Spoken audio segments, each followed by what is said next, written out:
the Dia de los Muertos celebration was taken to Old Courthouse Square because in many of the cities in Mexico, the square is the heart of the town or the heart of the city.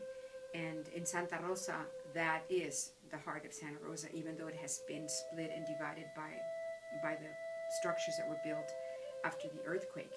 And it is a place that brings, it's supposed to be bringing the people together. It's the heart of the city. So the Dia de los Muertos celebration is being held there every year.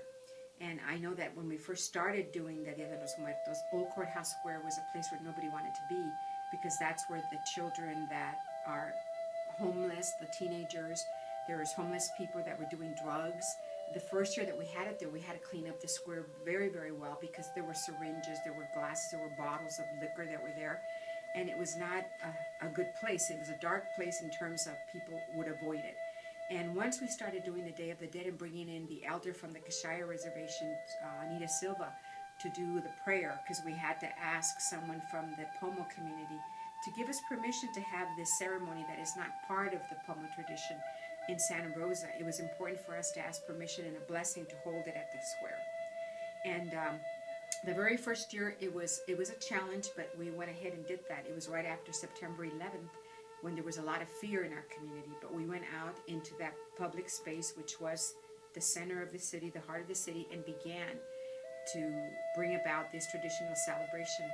We brought in the Pomo dancers, and every year the celebration has added other ceremonial, other, you could say, celebrations of dance. And as a result of that, I think each year there's been like a cleansing and a healing of the square. Now the square thrives, and the people that come are no longer afraid to be there, because there's a lot of joy with the children that are coming each year.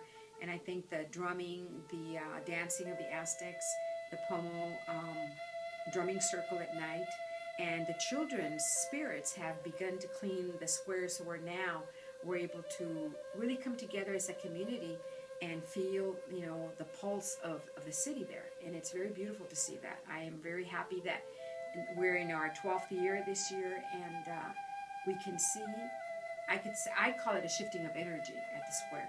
And it's very beautiful to see that, because the children are thriving with it and are feeling very positive about the future of them and their lives in the city of Santa Rosa. Yeah, when I'm asked, who comes to the celebration, and I always say everybody. And by everybody, I mean, when we first started there, the homeless, the children there were homeless. There were people that are, suffering from alcoholism, that are mentally ill, and that are in the streets. We have people in recovery coming from the different homes. We have business people from the center of Santa Rosa who come during their lunch hour or after school. We have educators from preschool, elementary, junior high, high school, Santa Rosa JC, Sonoma State professors. We have people from all walks of life that come and enjoy this amazing ceremony. We have farm workers. We have people from 8 indigenous tribes that come to speak different languages.